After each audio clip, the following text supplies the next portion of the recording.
Hello everyone, welcome to a dream distance education.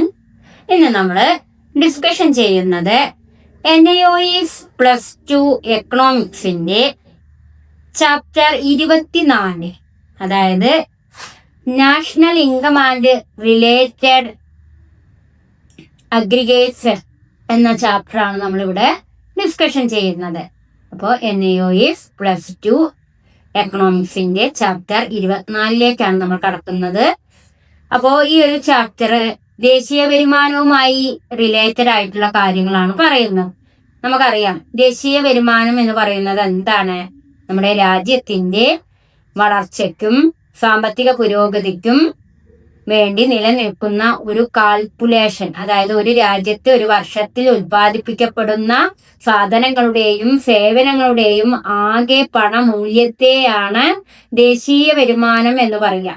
അപ്പൊ ദേശീയ വരുമാനം എന്ന് പറഞ്ഞാല് നമ്മുടെ രാജ്യത്ത് എത്രത്തോളം സാധനങ്ങളും സേവനങ്ങളും ഉൽപ്പാദിപ്പിക്കപ്പെട്ടു, മാത്രല്ല അത് എത്രത്തോളം അതിൽ നിന്നും രാജ്യത്തിന് വരുമാനം, ഇൻകം ഏൺ ചെയ്യാൻ സാധിച്ചു എന്നതൊക്കെ കണക്കാക്കുന്ന ഒരു പ്രധാനപ്പെട്ട ഘടകമാണ് നമ്മുടെ രാജ്യത്തിന്റെ ദേശീയ വരുമാനം. അപ്പൊ നമ്മൾ പഠിക്കുന്നത് ദേശീയ വരുമാനവും അനുബന്ധമായിട്ടുള്ള അതിന്റെ അഗ്രിഗേറ്റ്സുകളെ കുറിച്ചാണ് നമ്മൾ പഠിക്കുന്നത്.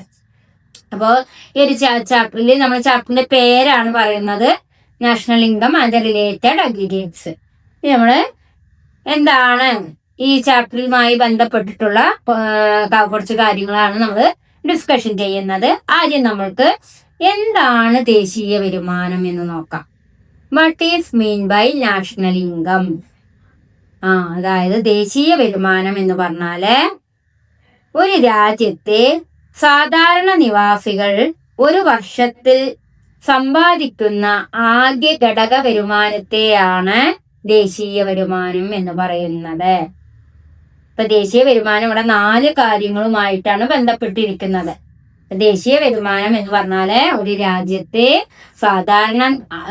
സാധാരണക്കാരായിട്ടുള്ള ആളുകൾ അഥവാ നിവാസികൾ ഒരു വർഷത്തിൽ സമ്പാദിക്കുന്ന ആകെ ഘടക വരുമാനത്തെയാണ് ദേശീയ വരുമാനം എന്ന് പറയുന്നത്. അതല്ലെങ്കിൽ ഇങ്ങനെയും പറയാം, ഒരു രാജ്യത്ത് ഒരു വർഷത്തിൽ ഉൽപ്പാദിപ്പിക്കപ്പെടുന്ന സാധനങ്ങളുടെയും സേവനങ്ങളുടെയും ആകെ പണമൂല്യത്തെയാണ് ദേശീയ വരുമാനം എന്ന് പറയുന്നത് എന്നും പറയാം. അതല്ലെങ്കിൽ എന്ത് പറഞ്ഞാൽ മതി, ഒരു രാജ്യത്തെ സാധാരണ നിവാസികൾ ഒരു വർഷത്തിൽ സമ്പാദിക്കുന്ന ആകെ ഘടക വരുമാനത്തെയാണ് ദേശീയ വരുമാനം എന്ന് പറയുന്നത്.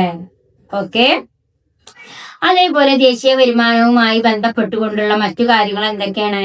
ഉൽപാദനം, വരുമാനം, ചെലവ് തുടങ്ങിയൊക്കെയാണ് ദേശീയ വരുമാനവുമായി റിലേറ്റഡ് ആയിട്ടുള്ള 3 ഘടകങ്ങൾ അഥവാ ഘട്ടങ്ങൾ. ഉൽപാദനവും വരുമാനവും ചെലവും അതേപോലെ വിതരണവും ഉപഭോഗവും. ഇപ്പൊ ഉൽപാദനം, വരുമാനം, ചെലവൊക്കെ ദേശീയ വരുമാനവുമായി ബന്ധപ്പെട്ടതാണ്. സാമ്പത്തിക പ്രവർത്തനങ്ങളുടെ 3 ഘട്ടങ്ങൾ എന്ന് പറയുന്നത് ഉൽപാദനവും വിതരണവും ഉപഭോഗവുമാണ്. അതേപോലെ നമുക്കറിയാം, ദേശീയ വരുമാനത്തിൽ ഘടക വരുമാനവും ഘടകേതര വരുമാനവും ഉണ്ടായിരിക്കും. എന്താ ഘടക വരുമാനം എന്ന് പറഞ്ഞു കഴിഞ്ഞാല്? ഘടക വരുമാനം എന്ന് പറഞ്ഞാല് ഉൽപാദനത്തിൽ പങ്കാളിത്തത്തിന് ലഭിക്കുന്ന വേതനം, വേജ്, റെന്റ്, വാടക, ഇൻട്രസ്റ്റ്, പലിശ, പ്രോഫിറ്റ്, ലാഭം, അതേപോലെ തന്നെ ഇതിനെയൊക്കെയാണ് നമ്മൾ എന്ത് പറയുക? ഘടക വരുമാനം എന്ന് പറയുക. ഒരു ഉൽപാദനത്തിൽ ഉൽപാദനത്തിൽ പങ്കെടുക്കുന്ന പങ്കാളിത്തത്തിന് ലഭിക്കുന്ന വേതനം, വാടക, പലിശ, ലാഭം, ഇതിനെയാണ് ഘടക വരുമാനം എന്ന് പറയുന്നത്. എന്നാല് ഘടകേതര വരുമാനം എന്ന് പറഞ്ഞാല് പെൻഷൻ, മറ്റ് സമ്മാനങ്ങൾ, ഗിഫ്റ്റുകൾ, പെൻഷനും സമ്മാനം ഒക്കെയാണ് ഏതിൽ വരിക? ഘടകേതര വരുമാനം. ഇപ്പൊ ഘടക വരുമാനവും ഘടകേതര വരുമാനവും ദേശീയ വരുമാനത്തിൽ വരുന്ന ഘടകങ്ങളാണ്. ഉൽപാദനത്തിൽ പങ്കാളിത്തത്തിന് ലഭിക്കുന്ന വേതനവും വാടകയും പലിശയും ലാഭവും അടങ്ങുന്നതിനെയാണ് എന്ത് പറയുക? ഘടക വരുമാനം എന്ന് പറയുക. പെൻഷൻ, അതേപോലെ ഗിഫ്റ്റുകളെ തുടങ്ങിയ കാര്യങ്ങളെ നമ്മൾ എന്താ പറയുക? ഘടകേതര വരുമാനം എന്നാണ് പറയുന്നത്. അതേപോലെ തന്നെ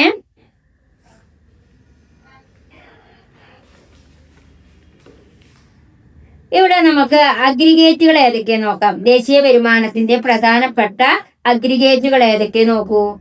GDP, GNP, NDP, NNP. Gross domestic product ആണ് GDP. ഗ്രോസ് നാഷണൽ പ്രോഡക്റ്റ് ആണ് GNP. നാഷണൽ ഡൊമസ്റ്റിക് പ്രോഡക്റ്റ് ആണ് NDP. നെറ്റ് നാഷണൽ പ്രോഡക്റ്റ് ആണ് NNP. അപ്പോ ഇതൊക്കെയാണ് ദേശീയ വരുമാനത്തിന്റെ പ്രധാനപ്പെട്ട അഗ്രിഗേറ്റുകളായിട്ട് അറിയപ്പെടുന്നത്. ഏതൊക്കെ? GDP, ഗ്രോസ് ഡൊമസ്റ്റിക് പ്രോഡക്റ്റ്, മൊത്തം ആഭ്യന്തര ഉത്പാദനം അഥവാ GDP. പിന്നെ ഗ്രോസ് നാഷണൽ പ്രോഡക്റ്റ്, മൊത്തം ദേശീയ ഉൽപ്പന്നം, അതാണ് GNP. പിന്നെ നെറ്റ് ഡൊമസ്റ്റിക് പ്രോഡക്റ്റ്, അറ്റ ദേശീയ ഉൽപ്പന്നമാണ് ഏത്? NDP. പിന്നെ നെറ്റ് നാഷണൽ പ്രോഡക്റ്റ്, അതേപോലെ തന്നെ നെറ്റ് നാഷണൽ പ്രോഡക്റ്റ് പറയുമ്പോൾ അറ്റ ദേശീയ പ്രോഡക്റ്റ് അഥവാ ഉൽപ്പന്നത്തിനെയാണ് NNP. അതുകൊണ്ട് കുട്ടികളെ ഇത്ര ഓർത്ത് വെച്ചാൽ മതി.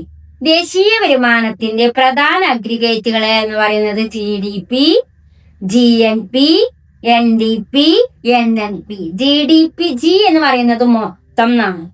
മൊത്തം ഡൊമസ്റ്റിക് പ്രോഡക്റ്റിനെ GDP എന്നും, GNP എന്നാൽ മൊത്ത നാഷണൽ പ്രോഡക്റ്റിനെ GNP എന്നും, NDP എന്നാല് അറ്റ ഡൊമസ്റ്റിക് പ്രോഡക്റ്റിനെ NDP എന്നും, അറ്റ നാഷണൽ പ്രോഡക്റ്റിനെ NNP എന്നുമാണ് പറയുന്നത്. അപ്പൊ നിങ്ങൾക്ക് എന്താണ് ദേശീയ വരുമാനം എന്ന് ടീച്ചർ പറഞ്ഞു തന്നു.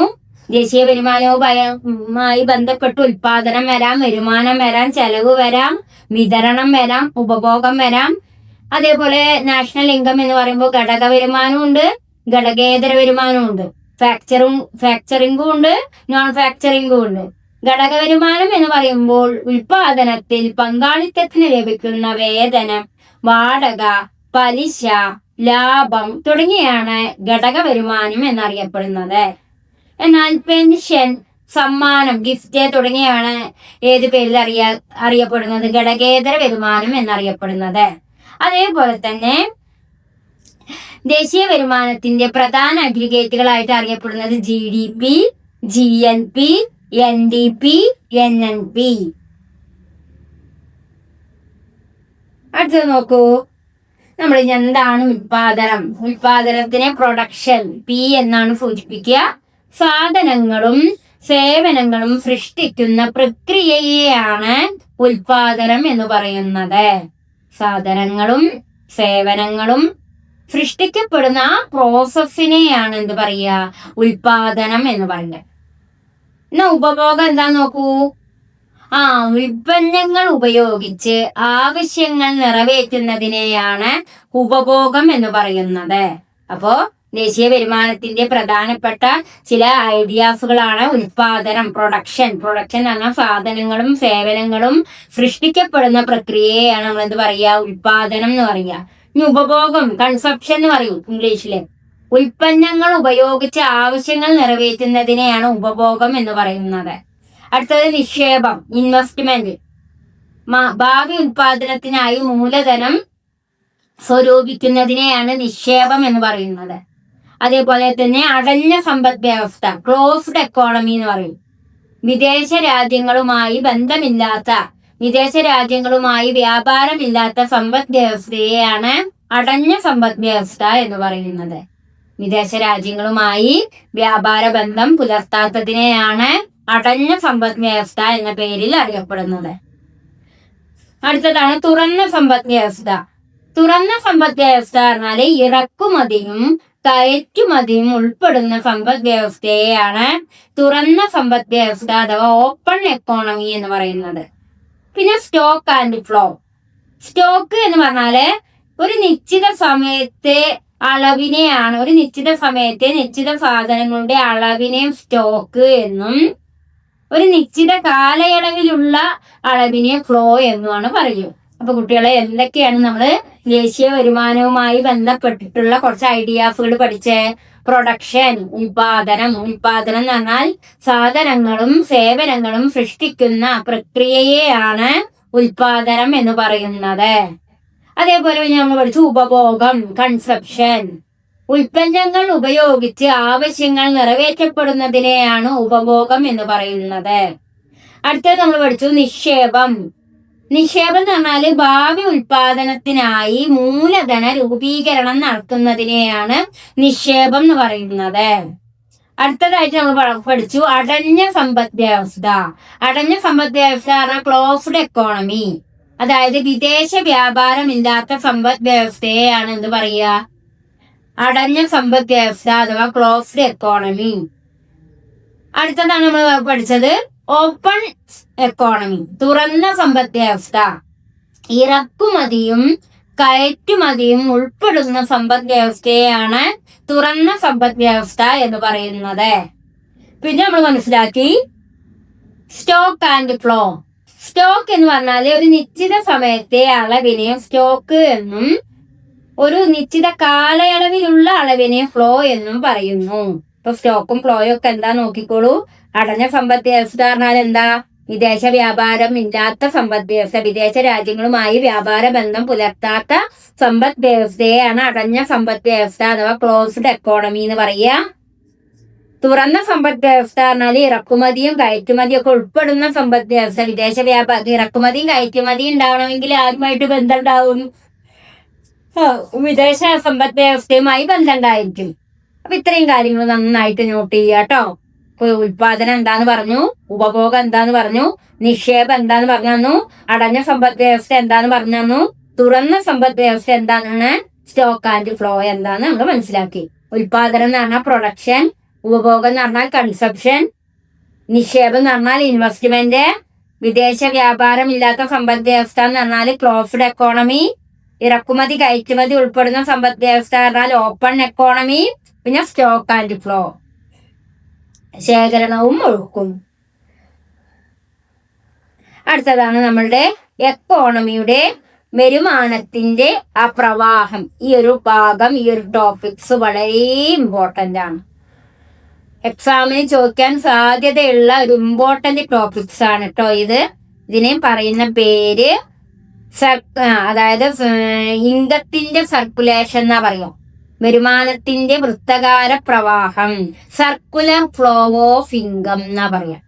ഈ ഒരു ടോപ്പിക്സിനെ പറയുന്ന പേര് സർക്കുലർ ഫ്ലോ ഓഫ് ഇൻകം, വരുമാനത്തിന്റെ വൃത്തകാര പ്രവാഹം.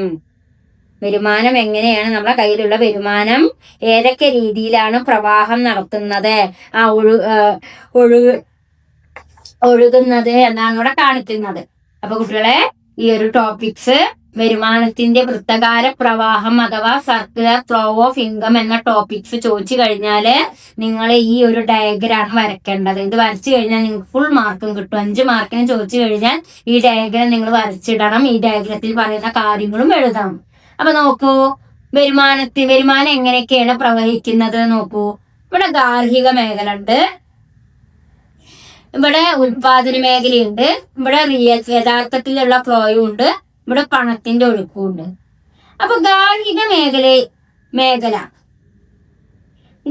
മേഖലയിൽ നിന്ന് റിയൽ ഫ്ലോയ്ക്ക് പോകും.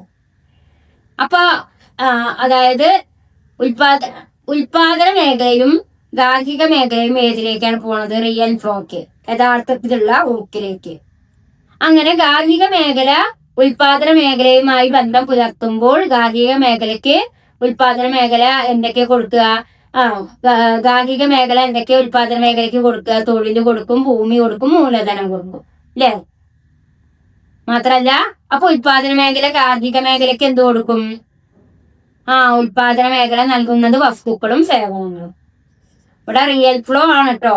ഗാർഹിക മേഖലയും റിയൽ ഫ്ലോക്ക് പോകുന്നുണ്ട്, യഥാർത്ഥത്തിലുള്ള ഫ്ലോ. അതേപോലെ തന്നെ ഉൽപാദന മേഖലയ്ക്കും റിയൽ ഫ്ലോ ഉണ്ട്. ഇനി ഗാർഹിക മേഖല ഉൽപാദന മേഖലയ്ക്ക് എന്തൊക്കെ കൊടുത്തു? തൊഴിൽ കൊടുത്തു, ഭൂമി കൊടുത്തു, മൂലധനം കൊടുത്തു. അപ്പൊ തിരിച്ച് ഉൽപാദന മേഖല ഗാർഹിക മേഖലയ്ക്ക് എന്താ തിരിച്ചു നൽകിയേ? അതായത് ഗാർഹിക മേഖല ഉൽപാദന മേഖലയ്ക്ക് ഇതൊക്കെ കൊടുത്തപ്പോൾ ഉൽപാദന മേഖല ഗാർഹിക മേഖലയ്ക്ക് എന്താ തിരിച്ചു നൽകിയ? ഉൽപാദന മേഖല നൽകുന്നത് വസ്തുക്കളും സേവനങ്ങളും. മാത്രല്ല, ഉൽപാദന മേഖല നൽകുന്നത് എന്തൊക്കെ വസ്തുക്കളാ? വേതനവും. ഗാർഹിക മേഖല ഭൂമി കൊടുത്തു, തൊഴിൽ കൊടുത്തു, മൂലധനം കൊടുത്തു. അപ്പൊ അതിനെ തിരിച്ചിട്ട് ഉൽപാദന മേഖല കാർഷിക മേഖലയ്ക്ക് എന്തൊക്കെ കൊടുക്കും?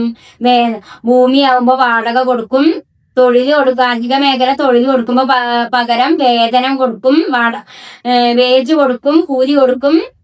പിന്നെ മൂലധനത്തിന് പകരമായിട്ട് ഉൽപാദന മേഖല കാർഷിക മേഖലയ്ക്ക് എന്താ കൊടുക്കുക? പലിശ കൊടുക്കും.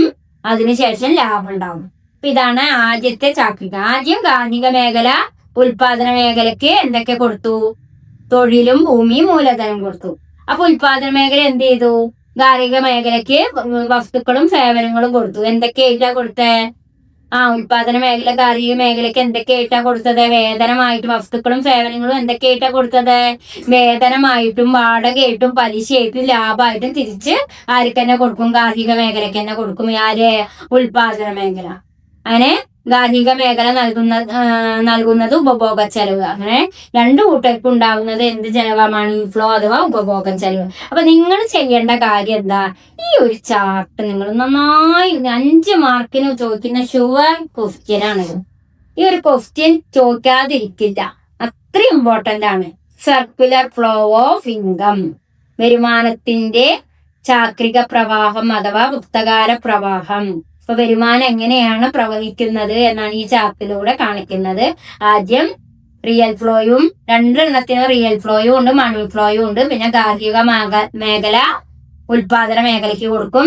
അപ്പൊ ഉൽപാദന മേഖല തിരിച്ച് കാർഷിക മേഖലയ്ക്ക് എന്തൊക്കെ കൊടുക്കും? വസ്തുക്കളും സേവനങ്ങളും കൊടുക്കും. എന്തൊക്കെയായിട്ട്? വേതനവും വാടകയും പലിശയും ലാഭമായിട്ട് തിരിച്ചു കൊടുക്കും. അപ്പൊ ഈ ഒരു സർക്കുലർ ഫ്ലോ നന്നായിട്ട് മനസ്സിലാക്കുക കേട്ടോ. കാർഷിക മേഖലയും ഉൽപാദന മേഖലയും തമ്മിലുള്ള യഥാർത്ഥ പ്രവാഹം റിയൽ ഫ്ലോയും പണപ്രവാഹവും വിപണിയിൽ ചാക്രികമായി ഒഴുകുന്നു. എപ്പോഴും കാർഷിക മേഖലയും ഉൽപാദന മേഖലയും തമ്മിലുള്ള എന്തൊക്കെയാണ് വിപണിയിലൂടെ ഫ്ലോ ചെയ്യുന്നത്? യഥാർത്ഥ റിയൽ ഫ്ലോയും മണി ഫ്ലോയുമാണ് വിപണിയിൽ എന്ത് ചെയ്യുന്നത്? ചാക്രികമായിട്ട് വട്ടത്തിൽ ഒഴുകുന്നത്. ഇനി റിയൽ ഫ്ലോ പറഞ്ഞാൽ എന്താ? എന്തൊക്കെയാണ് റിയൽ ഫ്ലോയിൽ വരിക? ഉൽപാദന ഘടകങ്ങൾ, ഉൽപാദന മേഖല, സാധന സേവനങ്ങൾ, ഗാർഹിക മേഖല, ഇത്രയും കാര്യങ്ങളാണ് റിയൽ ഫ്ലോയിൽ വരിക. ഈ മണി ഫ്ലോയിൽ എന്തൊക്കെ വരിക നോക്കൂ. ഇതാണ് മണി ഫ്ലോ. മണി ഫ്ലോയിൽ എന്തൊക്കെ വരിക? ഗാർഹിക മേഖല, ചെലവ്, ഉൽപാദന മേഖല, ഘടക വരുമാനം, ഗാർഹിക മേഖല. അപ്പൊ ഇത്രയും കാര്യങ്ങള് നിങ്ങൾ എന്ത് ചെയ്യുക? റിയൽ ഫ്ലോയിൽ എന്തൊക്കെ വരിക, മണി ഫ്ലോയിൽ എന്തൊക്കെ വരിക, അതേപോലെ തന്നെ അവ തമ്മിലുള്ള ഈ ചാർട്ട് വളരെ ഇമ്പോർട്ടന്റ് ആണ്. ഇത് നിങ്ങൾ വരച്ച് പഠിക്കണം, തെറ്റിപ്പോവരുത് കേട്ടോ. ഗാർഹിക മേഖലയിൽ നിന്നും ആദ്യം ഉൽപാദന മേഖലയ്ക്ക് കൊടുക്കും, ഉൽപാദന മേഖലയിൽ നിന്നും വീണ്ടും ഗാർഹിക മേഖലയ്ക്ക് കൊടുക്കും, സാധനങ്ങളും സേവനങ്ങളും കൊടുക്കും. പിന്നെ അതിന് കിട്ടുന്ന റിവാർഡുകളാണ് വേതനവും വാടകയും പലിശയും ലാഭം. കാരണം ഗാർഹിക മേഖല ഉൽപാദന മേഖലയ്ക്ക് തൊഴിലും ഭൂമിയും മൂലധനവും കൊടുക്കുമ്പോൾ ഉൽപാദന മേഖല തിരിച്ച് സാധനങ്ങളും സേവനങ്ങളും എന്തായിട്ടാ കൊടുക്കുക? വേതനമായിട്ടും വാടകയായിട്ടും പലിശയായിട്ടാണ് തിരിച്ചു കൊടുക്കുക. അതുകൊണ്ട് തന്നെ ഇതിൽ വരുന്ന മണി ഫ്ലോയും റിയൽ ഫ്ലോയും എന്താ എന്നുകൂടി ഓർത്തു വെക്കുക. റിയൽ ഫ്ലോ എന്ന് പറഞ്ഞാൽ ഉൽപാദന ഘടകങ്ങള്, ഉൽപാദന മേഖല, സാധന സേവനങ്ങൾ, ഗാർഹിക മേഖല. മണി ഫ്ലോ പറഞ്ഞാൽ ഗാർഹിക മേഖല, ചെലവ്, ഉൽപാദന മേഖല, ഘടക വരുമാനം, ഗാർഹിക മേഖല. ഓക്കെ, അടുത്ത ടോപ്പിക്സ് നോക്കൂ. അടുത്തതായിട്ട് നമുക്ക് പഠിക്കാനുള്ളത് ദേശീയ വരുമാനവുമായി ബന്ധപ്പെട്ട പ്രധാന ആശയങ്ങളെ കുറിച്ചാണ്. അതായത് എന്തൊക്കെയാണ് നാഷണൽ ഇൻകവുമായി റിലേറ്റഡ് ആയിട്ടുള്ള ഐഡിയാസുകൾ നമുക്ക് നോക്കാട്ടോ.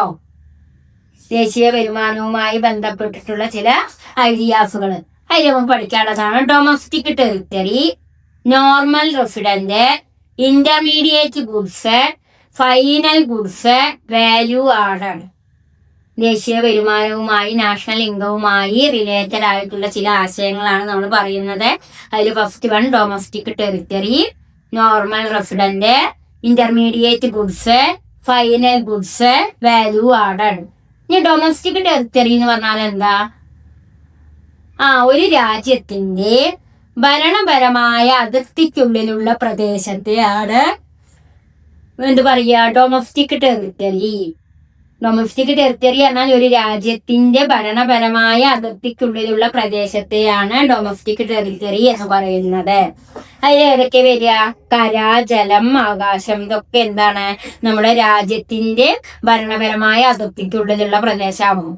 ഇപ്പൊ നമ്മുടെ രാജ്യത്തിന്റെ അല്ലെങ്കിൽ നമ്മുടെ ഇന്ത്യയുടെ ഭരണപരമായ അതിർത്തിക്കുള്ളിലുള്ള പ്രദേശത്തെയാണ് എന്ത് പറയുന്നത്? ഡൊമസ്റ്റിക് ടെറിട്ടറി എന്ന് പറയുക. അതിന് എക്സാമ്പിൾ ആണ് കര, ജലം, ആകാശം. അടുത്തതാണ് നോർമൽ റെസിഡന്റ്. നോർമൽ റെസിഡന്റ് പറഞ്ഞാൽ എന്താ? ഒരു വർഷത്തിൽ 182 ദിവസമെങ്കിലും ആ രാജ്യത്ത് താമസിക്കുന്ന വ്യക്തി അഥവാ സ്ഥാപനത്തെയാണ് എന്ത് പറയുക? Normal resident. ഒരു വർഷം എന്ന് പറഞ്ഞാൽ 365 ദിവസമാണ്. അതിൽ എത്ര ദിവസമെങ്കിലും താമസിക്കണം ആ രാജ്യത്ത്? 182 ദിവസമെങ്കിലും താമസിക്കുന്ന വ്യക്തിയെയോ സ്ഥാപനത്തെയോ ആണ് ഏത് പേരിൽ അറിയപ്പെടുന്നത്? നോർമൽ റെസിഡന്റ് എന്നറിയപ്പെടുന്നത്. അടുത്തതാണ് ഇന്റർമീഡിയറ്റ് ഗുഡ്സ്. എന്താണ് ഇന്റർമീഡിയറ്റ് ഗുഡ്സ് എന്ന് പറഞ്ഞാല്? മറ്റൊരു ഉൽപ്പന്നം നിർമ്മിക്കാൻ ഉപയോഗിക്കുന്ന അസംസ്കൃത വസ്തുക്കളെയാണ് ഇന്റർമീഡിയറ്റ് ഗുഡ്സ് എന്നറിയപ്പെടുന്നത്. നമുക്ക് ഇതൊക്കെ ദേശീയ വരുമാനത്തിൽ വരുന്ന കുറെ കാര്യങ്ങളാണ്. ഇന്റർമീഡിയറ്റ് ഗുഡ്സ് എന്ന് പറഞ്ഞാൽ എന്താണ്? മറ്റൊരു സാധനം അഥവാ ഉൽപ്പന്നം നിർമ്മിക്കാൻ ഉപയോഗിക്കുന്ന അസംസ്കൃത പദാർത്ഥങ്ങളെയാണ് എന്ത് പറയുക? Intermediate goods. ഉദാഹരണം എന്താണ്? മിഠായി ഉണ്ടാക്കാൻ നമ്മൾ എന്താ ഉപയോഗിക്കുക? പഞ്ചാരയും ശർക്കരയൊക്കെ ഉപയോഗിക്കില്ലേ? അതല്ലെങ്കിൽ നമ്മള് കോൺക്രീറ്റ് കെട്ടിടങ്ങൾ ഉണ്ടാക്കാൻ നമ്മൾ എന്തൊക്കെ ഉപയോഗിക്കുക? കസിമെന്റ്, കല്ല്, മണല്, ഇഷ്ടിക ഇവയൊക്കെ ഉണ്ടാക്കും, ഇവയൊക്കെ ഉപയോഗിക്കും. അതേപോലെ നമ്മള് ഒരു ഷൂസ് ഉണ്ടാക്കാൻ എന്തൊക്കെ ഉപയോഗിക്കുക? തുകല്, ലെതറ്, അതേപോലെ തന്നെ അതിന് വേണ്ട മറ്റു മെറ്റീരിയൽസ്, ഇതൊക്കെ. ബാഗാണെങ്കിൽ പ്ലാസ്റ്റിക്. അപ്പൊ ഒരു സാധനം. അപ്പൊ ഇവിടെ ഇന്റർമീഡിയറ്റ് ഗുഡ്സ് പറഞ്ഞാൽ ഒരു ഉൽപ്പന്നം നിർമ്മിക്കാൻ ഉപയോഗിക്കുന്ന അസംസ്കൃത വസ്തുക്കളെയാണ് എന്ത് പറയുക? Intermediate goods. ഒരു ഉൽപ്പന്നം നിർമ്മിക്കാൻ ഉപയോഗിക്കുന്ന അസംസ്കൃത വസ്തുക്കളാണ് ഏത്? Intermediate goods. അതിൽ വരുന്നതാണ് ഏതൊക്കെ? പഞ്ചസാര ഉപയോഗിക്കുക എന്തിനാ? മിഠായി ഉണ്ടാക്കാൻ. അടുത്തത് ഫൈനൽ ഗുഡ്സ് എന്താ നോക്കാം. ഫൈനൽ ഗുഡ്സ് പറഞ്ഞാല് അന്തിമ ഉപഭോഗത്തിനോ നിക്ഷേപത്തിനോ ഉദ്ദേശിച്ചുള്ള ഉൽപ്പന്നങ്ങൾ. അവസാനമായിട്ടുള്ള ഉപഭോഗത്തിനോ നിക്ഷേപത്തിനോ ഉദ്ദേശിച്ചിട്ടുള്ള ഉൽപ്പന്നങ്ങളെയാണ് നമ്മൾ എന്ത് പറയുക? ഫൈനൽ ഗുഡ്സ് എന്ന് പറയാ. ഉദാഹരണം വിൽക്കുന്ന മിഠായി. നമ്മൾ ഫൈനൽ ഗുഡ്സ് പറഞ്ഞാൽ എല്ലാ പണിയും കഴിഞ്ഞിട്ടുള്ള ഗുഡ്സ്. ഇപ്പൊ ഒരു പെന്ന്, ആ പെന്നിന്റെ എല്ലാ കാര്യങ്ങളും കഴിഞ്ഞിട്ട് അതൊരു വിൽക്കപ്പെടാനുള്ള ഗുഡ്സ് ആവുന്നതിനെയാണ് എന്ത് പറയുക? Final goods. ഇപ്പോ ഒരു വസ്തുവിന്റെ അന്തിമമായ അവസാനമായ ഉപഭോഗത്തിനോ നിക്ഷേപത്തിനോ ഉദ്ദേശിക്കുന്ന ഉൽപ്പന്നങ്ങളെയാണ് എന്ത് പറയുക? ഫൈനൽ ഗുഡ്സ് എന്ന് പറയുക. ഉദാഹരണം ഇവിടെ തന്നിട്ടുള്ളത് മിഠായി. ഒരു മിഠായിയുടെ ഫൈനൽ ഗുഡ്സ് പറഞ്ഞാൽ എന്താ? മിഠായിയിലെല്ലാം ഇൻഗ്രീഡിയൻസും ചേർത്ത് അത് പാക്ക് ചെയ്ത് വിൽക്കാൻ വേണ്ടി വെക്കുക. അങ്ങനെ വിൽക്കാൻ വേണ്ടി വെക്കുന്ന സാധനങ്ങളെയാണ് എന്ത് പറയുക? ഫൈനൽ ഗുഡ്സ് അഥവാ അന്തിമ ഉൽപ്പന്നങ്ങൾ എന്ന് പറയുന്നത്. അന്തിമ ഉപഭോഗത്തിനായി നിക്ഷേപത്തിനോ ഉദ്ദേശിച്ചിട്ടുള്ള ഉൽപ്പന്നങ്ങളാണ് ഫൈനൽ ഗുഡ്സ്. അടുത്തതാണ് വാല്യൂ ആഡർ. വാല്യൂ ആഡർ എന്ന് പറഞ്ഞാൽ എന്താ? ഉൽപാദന ഘട്ടത്തിൽ ചേർക്കപ്പെടുന്ന മൂല്യം ഈക്വൽ ഉൽപ്പന്നത്തിന്റെ വിൽപ്പന വില മൈനസ് ഇന്റർമീഡിയറ്റ് ചെലവ്. എങ്ങനെയാണ് വാല്യൂ ആഡർ കണക്കാക്കുക? ഉൽപാദന ഘട്ടത്തിൽ ചേർക്കപ്പെടുന്ന മൂല്യം ഈക്വൽ ഉൽപ്പന്നത്തിന്റെ വിൽപ്പന വില മൈനസ് ഇന്റർമീഡിയറ്റ് ചെലവ്. അങ്ങനെയാണ് നമുക്ക് എന്ത് കണക്കാക്കാൻ കഴിയുക? Value adder. അപ്പൊ value adder value adder method എങ്ങനെ കാണുക? ഉൽപാദന ഘട്ടത്തിൽ ചേർക്കപ്പെടുന്ന മൂല്യം. ഇപ്പോൾ ഒരു പഞ്ചസാരയാണ് ഉണ്ടാക്കുന്നതെങ്കിൽ ആ പഞ്ചസാര ഉണ്ടാക്കാൻ എന്തൊക്കെ സാധനങ്ങൾ ആവശ്യമായി വരുന്നോ അതിലെന്തൊക്കെയാണോ കൂട്ടിച്ചേർക്കുന്നത് വെച്ചാൽ അത് ഈക്വൽ ഉൽപ്പന്നത്തിന്റെ വിൽപ്പന വില. അതിന് വിൽക്കുന്ന എത്ര വിലക്കാണോ വിൽക്കുന്നത് വെച്ചാൽ അതിന്റെ വില, പിന്നെ അതിന്റെ കൂടുതലായിട്ടുള്ള ഇന്റർമീഡിയറ്റ് ചെലവ്. അപ്പൊ ഈ മൂന്നെണ്ണം ഏതൊക്കെ? ഉൽപാദന ഘട്ടത്തിൽ ചേർക്കപ്പെടുന്ന മൂല്യവും ഉൽപ്പന്നത്തിന്റെ വിൽപ്പന വിലയും ഇന്റർമീഡിയറ്റ് ചെലവ്. ഈ മൂന്നെണ്ണവും ചേരുമ്പോഴാണ് എന്തായിട്ട് അറിയപ്പെടുക? വാല്യൂ ആഡർ എന്ന് അറിയപ്പെടുക.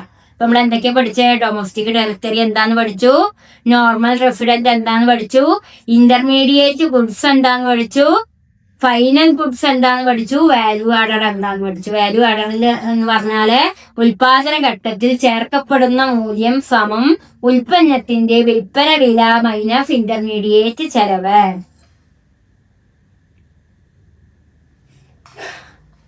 ഇനി ദേശീയ വരുമാനവും അതിന്റെ അഗ്രിഗേറ്റുകൾ എന്തൊക്കെയാ നോക്കൂ.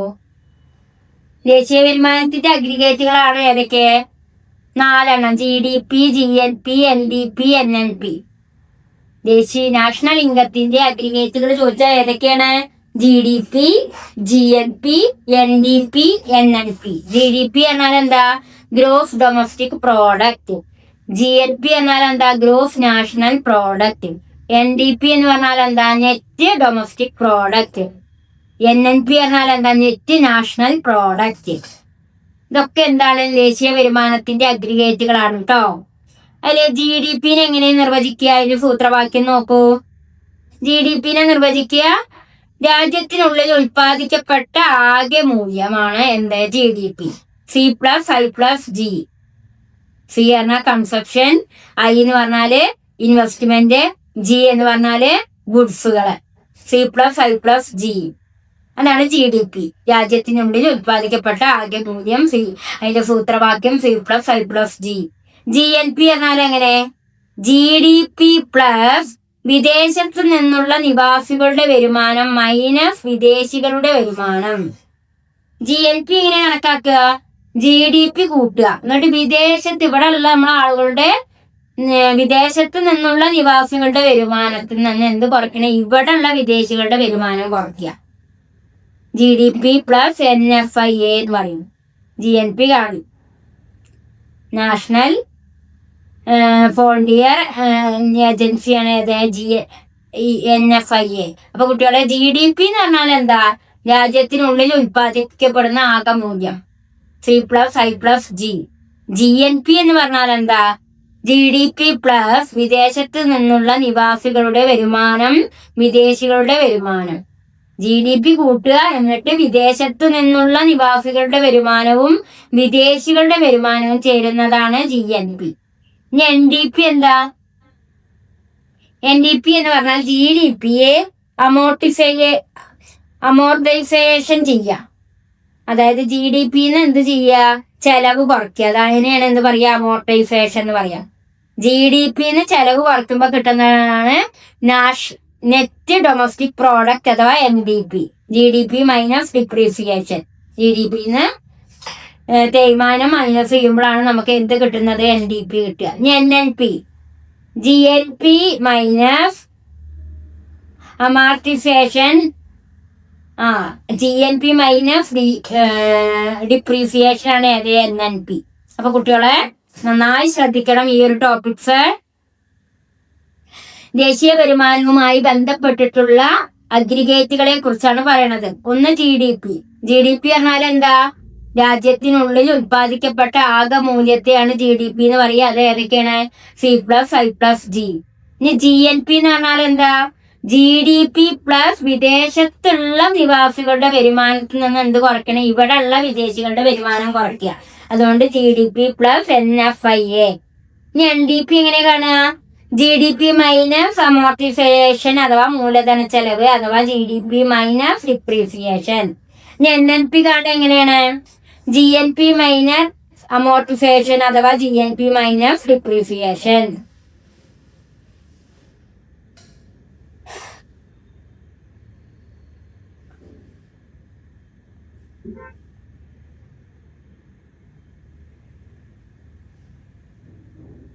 അതേപോലെ ഇവിടെ നോക്കൂ, നമ്മളുടെ NNP H factor cost national income സമം GNP minus depreciation minus net indirect tax. NNP കിട്ടാനുള്ള മറ്റൊരു വഴിയാണ് നാഷണൽ ഇൻകം. ഈ NNP എച്ച് ഫാക്ടർ കോസ്റ്റ് കിട്ടിയ എങ്ങനെയാണ്? National income equal GNP minus depreciation minus net indirect tax ആണ് NNP H factor cost. GNP എങ്ങനെ കിട്ടുക? Gross national product. GDP plus NFIA. NDP എങ്ങനെ കിട്ടുക? Net domestic product. GDP minus depreciation ആണ് NDP. GDP എന്ന് പറഞ്ഞാൽ ഗ്രോസ് ഡൊമസ്റ്റിക് പ്രോഡക്റ്റ്. ഈ ഒരു ഭാഗം പഠിച്ചാൽ തന്നെ നിങ്ങൾക്ക് GDP, GNP, NDP, NNP എന്താന്ന് മനസ്സിലാവും കേട്ടോ. അടുത്തത് ഇതിന്റെ ഒരു ഫോർമുലയാണ്. ഇത് അത്ര ഇമ്പോർട്ടന്റ് ഒന്നുമല്ല, ജസ്റ്റ് നോക്കുക. GDP അറ്റ് മാർക്കറ്റ് പ്രൈസ് ആയിരിക്കുമ്പോ എങ്ങനെയാ വേണ്ടേ? C+I+G+X-M. X അറിയുന്നത് എക്സ്പോർട്ടിങ്ങും M അറിയുന്നത് ഇമ്പോർട്ടിങ്ങും. അപ്പൊ എക്സ്പോർട്ടിൽ നിന്ന് ഇമ്പോർട്ട് കുറയ്ക്കുകയാണ് കേട്ടോ X-M. ഇപ്പൊ GDP അറ്റ് മാർക്കറ്റ് പ്രൈസ് എന്ന് പറയുമ്പോൾ GDP MP = C+I+G+X-M. GDP at factor cost ആയിരിക്കുമ്പോഴോ GDP factor cost GDP marginal product minus നികുതി പ്ലസ് സബ്സിഡി. ഇപ്പൊ GDP അറ്റ് ഫാക്ടർ കോസ്റ്റ് എങ്ങനെ കിട്ടുക നോക്കൂ. GDP MP മൈനസ് ടാക്സ് നികുതി പ്ലസ് സബ്സിഡി ആണ് ഏതാ GDP at factor cost. NDP at factor cost കിട്ടി എങ്ങനെയാണ്? NDP minus FC minus GDP minus FC. NDP FC minus ചെയ്യുക, അല്ലെങ്കിൽ GDP FC മൈനസ് ചെയ്യുക. ഫാക്ടർ കോസ്റ്റ് മൈനസ് ചെയ്യുക. FC എന്ന് പറഞ്ഞാല് ഫാക്ടർ കോസ്റ്റ്. ഇനി GNP അറ്റ് മാർക്കറ്റ് പ്രൈസ് എങ്ങനെ കിട്ടുക? GNP minus MP. GDP minus MP plus NFIA. അതാണ് GNP അറ്റ് മാർക്കറ്റ് പ്രൈസ് കിട്ടുക. NNP at market price factor cost എങ്ങനെ കിട്ടുക നോക്കൂ. NNP minus FC equal GNP minus FC. Amortisation ദേശീയ വരുമാനം. NNP കിട്ടുന്നത് NNP minus FC equal GNP minus FC. Amortisation ദേശീയ വരുമാനം. NFIA എന്ന net factor income from abroad ആട്ടോ. വിദേശത്തു നിന്നുള്ള ഘടക വരുമാനത്തെയാണ് NFIA എന്ന് പറയുക. അതാണ് ഈ GDPന്ന് NFIA മൈനസ് ചെയ്യുമ്പോഴാണ് GNP കിട്ടുക. NNP കിട്ടുമ്പോൾ എന്താണ്?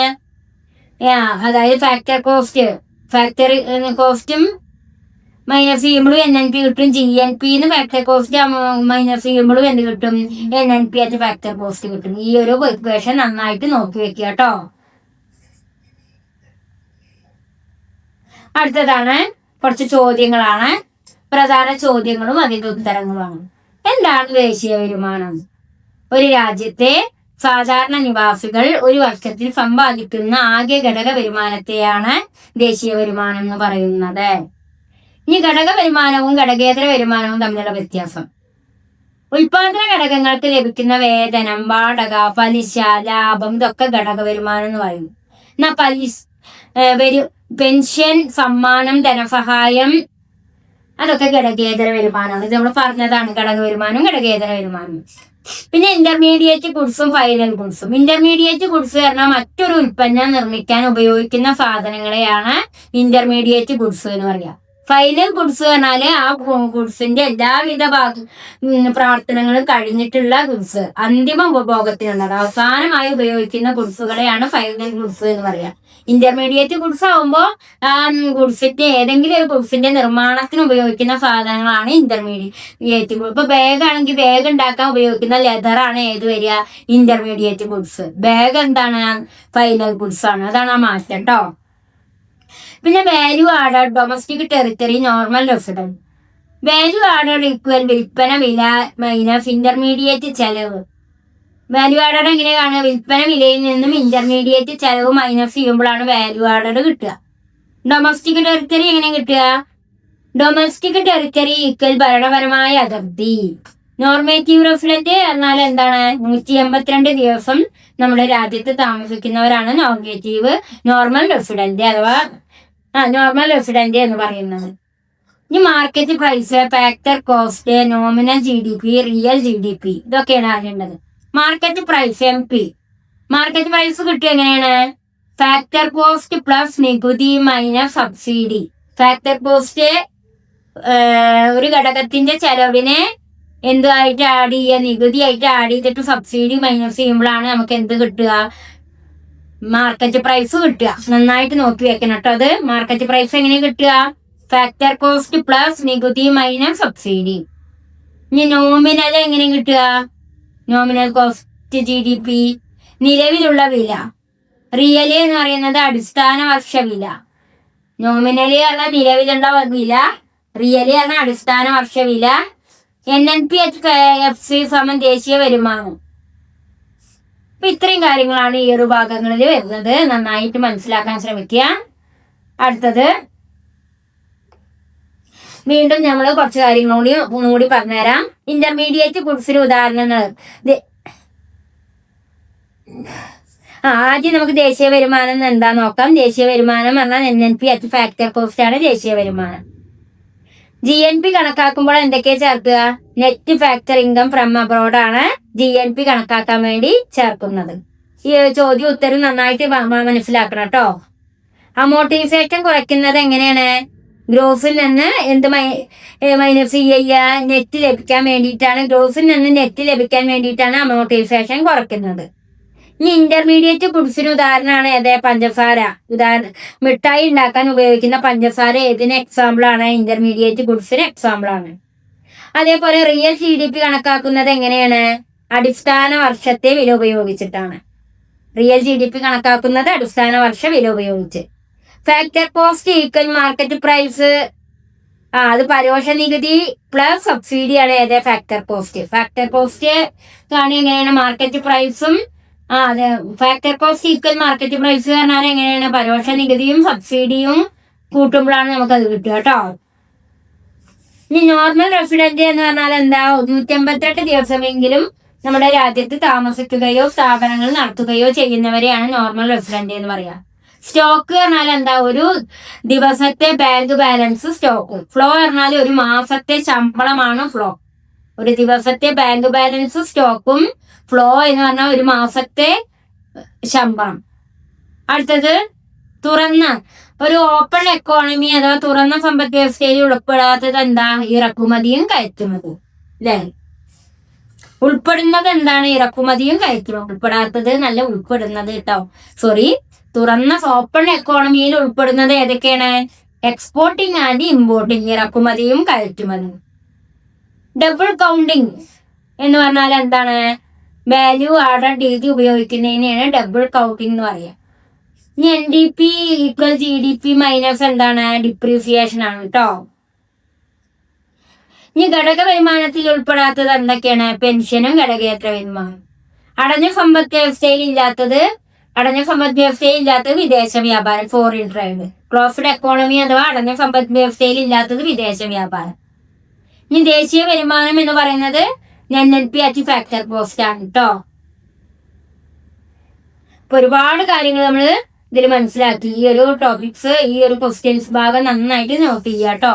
ലാസ്റ്റ് ഭാഗം ചോദ്യം 5 മാർക്കിനും 8 മാർക്കിനും വരുന്ന ചോദ്യങ്ങൾ എന്തൊക്കെയാണ്? സാമ്പത്തിക പ്രദേശം വിശദീകരിക്കുക, വാല്യൂ ആർഡർ എന്താ വിശദീകരിക്കുക, സർക്കുലർ ഇൻകത്തിന്റെ ഫ്ലോ ഇല്ലേ ഞാൻ കാണിച്ചു തന്നില്ലേ, അതായത്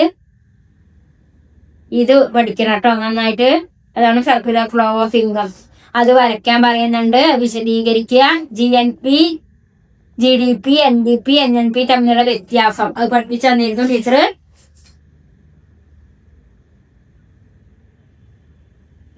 GDP, GNP, NDP, NNP അതായത് ദേശീയ വരുമാനത്തിന്റെ അഗ്രിഗേറ്റുകളാണ്. ഈ 4 അതിന്റെ നിർവചനവും സൂത്രവാക്യവും എഴുതി വെച്ചാൽ മതി കേട്ടോ. ഇന്റർമീഡിയറ്റ് ഗുഡ്സും ഫൈനൽ ഗുഡ്സും. ഇന്റർമീഡിയറ്റ് ഗുഡ്സ് പറഞ്ഞാൽ ഒരു സാധനം നമ്മൾ ഉണ്ടാക്കുമ്പോൾ അതിലേക്ക് വരുന്ന സാധനങ്ങളെ ഇന്റർമീഡിയറ്റ് ഗുഡ്സും. ഫൈനൽ ഗുഡ്സ് പറഞ്ഞാൽ എന്ത് സാധനമാണോ നമ്മൾ ഉണ്ടാക്കുന്നത്, ഉണ്ടാക്കി കഴിഞ്ഞതിനെ ഫൈനൽ ഗുഡ്സ് എന്ന് പറയും. ഇന്റർമീഡിയറ്റ് ഗുഡ്സ് ആകുമ്പോൾ ബാഗാണ് ഉണ്ടാക്കുന്നത് വെച്ചാൽ ആ ബാഗ് ഉണ്ടാക്കാൻ ഉപയോഗിക്കുന്ന ലെതർ അത് ഇന്റർമീഡിയറ്റാ. എന്നാൽ ബാഗ് ഫൈനൽ ഗുഡ്സ്. അതാണ് ആ മാറ്റം കേട്ടോ. ഇനി നിങ്ങൾ ഓർമ്മിപ്പിക്കേണ്ട ചില കാര്യങ്ങള്. ദേശീയ വരുമാനം NNP ഫാക്ടർ കോസ്റ്റ്. GNP ആണ് GDP plus NFIA. Gross minus depreciation ആണ് NET. MP market product minus നികുതി പ്ലസ് സബ്സിഡി ആണ് FC. നോർമൽ റെസിഡന്റ് 182 ദിവസം. ഡബിൾ കൗണ്ടിങ് ഒഴിവാക്കൽ എന്ന് പറഞ്ഞാൽ വാല്യൂ ആർഡർ ആണ്. അപ്പൊ ഇത്രയും കാര്യങ്ങൾ നന്നായിട്ട് റെക്കോർഡിംഗ് ക്ലാസ് കണ്ടതിന് ശേഷം നിങ്ങളുടെ കയ്യിലുള്ള ഗൈഡിലെ പേജ് നമ്പർ,